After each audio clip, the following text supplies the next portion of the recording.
Welcome back. So we were doing the chapter 2 accounting for partnership of class 12, and as we have already started the topic rules applicable in the absence of the partnership deed in the previous video, so we will continue this topic with the further points. So let us start with the 7th point. What rules are applicable in the absence of partnership deed means कौन कौन से rules जब partners के बीच में agreement नहीं होता है तो वो कौन से रूल्स को फॉलो करते हैं, कौन से रूल्स एप्लीकेबल होंगे, ये हम पढ़ रहे थे और कुछ पॉइंट्स हम पहले वीडियो में पढ़ चुके हैं, तो उसी के आगे हम कंटिन्यू करेंगे. So let us start with the 7th point, right to inspect the book of accounts. So the first point here, the 7th point, right to inspect the book of account. It means that the book of the firm shall be kept in the business only. The book of the firm shall be kept means जो business की जो book होती है, जो हिसाब वाली book होगी, that will be kept in the business firm only. उसको business में ही रखा जाना चाहिए. And every partner has the right to inspect it. और जितने भी partners हैं उनको सबको बराबर right होता है कि वो उस book को check कर सकते हैं. Again listen, every partner the book of the account of the firm, जो बिजनेस की बुक है, that will be kept in the business only. उसको सिर्फ बिजनेस में ही रखेंगे. And every partner has the right to inspect it. और जितने पार्टनर्स हैं उनको राइट है कि वो उस बुक को चेक कर सकते हैं. Now come to the next point. Point is the retirement of a partner. It means that if there is no agreement among the partners, no partners will be ousted from the firm. Means कोई भी partners बीच में से नहीं जाएगा.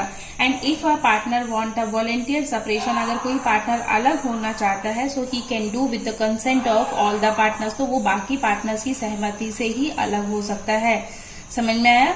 In the absence of partnership deed, when there is a no agreement among the partners, जब partners के बीच में agreement नहीं होगा तो उस केस में any partner will not be able to ousted from the firm. कोई भी partner firm के बीच में से नहीं जा सकता है. If any partner want the voluntary separation from the business, अगर कोई अलग होना चाहता है, so he can do with the consent of all the partners. सब partners की सहमति से वो अलग हो सकता है.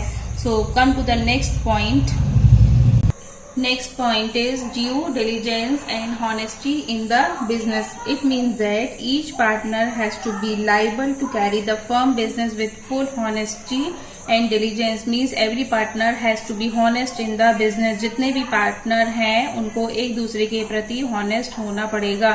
So if there is a no agreement in the business, so in that case also they have to be honest and they have to perform their work with the full honesty. And they should have a faith in each other. So this point means they have to do the business with full honesty. So come to the next point. Next point is right to receive compensation.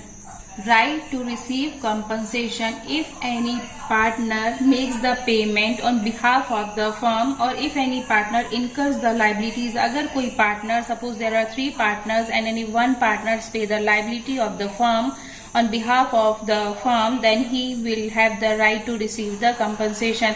अगर कोई भी एक partner दूसरे partners के उसमें payment करता है या फिर लाइबिलिटी फर्म के बिहाफ में लाइबिलिटीज को पे करता है, कर्जे चुकाता है, कोई एक पार्टनर अगर लाइबिलिटीज को पे करता है, then he has the right, he will be liable to get compensation. उसको कुछ compensation मिलेगा, he will be get compensation. So come to the next point. Next point is dispute settlement. If there is no agreement among the partners, अगर partners के बीच में कोई भी agreement नहीं हुआ है, in that case if there is a ordinary dispute, अगर कोई छोटा मोटा डिस्प्यूट होता है, कोई छोटे झगड़े होते हैं, then it will be settled by the opinion of majority of the partners. उसको कैसे सेटल करेंगे, वो झगड़े को कैसे सॉल्व करेंगे, जो मेजोरिटी का डिसीजन होगा उनका जो डिसीजन होगा उसको माना जाएगा. So ordinary dispute will be settled by the opinion of the majority of the partners. But if there is a change in the nature of the firm, अगर कोई nature business में business का nature change होता है, if there is a change in the nature of the firm, then it will be decided by the full consent of all the partners. अगर कोई बड़े disputes होते हैं, अगर business को कुछ change करना है तो it will completely decided with the consent of all the partners. जितने partners हैं उनकी सहमति से ये डिसाइड होगा. अगर छोटे झगड़े हैं तो उसको मेजॉरिटी के डिसीजन से सॉल्व होगा. अगर कुछ बड़े झगड़े हो रहे हैं तो वो तीनों पार्टनर्स या 4 पार्टनर्स या जितने भी पार्टनर्स हैं उनकी सहमति से ही सॉल्व होगा, उनकी सहमति से ही डिसीजन लिया जाएगा. So the dispute will be, ordinary dispute will be solved, settled by the majority of the partners, but if there is a change in the nature of the business, then it will be decided by the full consent of all the partners. सबकी सहमति से ही decide होगा. Now come to the next point, 12th point. Use of business assets. The firm assets will be used for the business only. जो firm के assets हैं, जो business के assets हैं, जो machines हैं, furniture है, ये सब जो बिजनेस के एसेट्स हैं will be used in the business only. उसको बिजनेस में ही यूज करेंगे. No partner can use it personally. उसको कोई भी पार्टनर पर्सनली यूज नहीं कर सकता है, because it is not written in the agreement, because there is no agreement among the partners. जब पार्टनर्स के बीच में एग्रीमेंट नहीं हुआ है तो जो बिजनेस के एसेट्स हैं they will be kept in the business only. They will be used in the business only. वो बिजनेस में ही यूज होंगे. Clear. Now the last point is interest on drawing.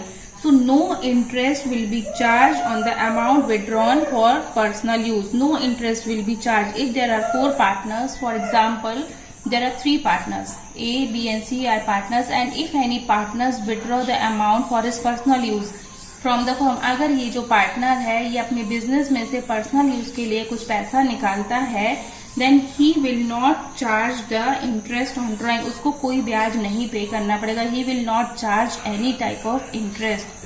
समझ में आया? If any partner withdraw the amount for his personal use from his business, then he will not charge any type of interest on drawing.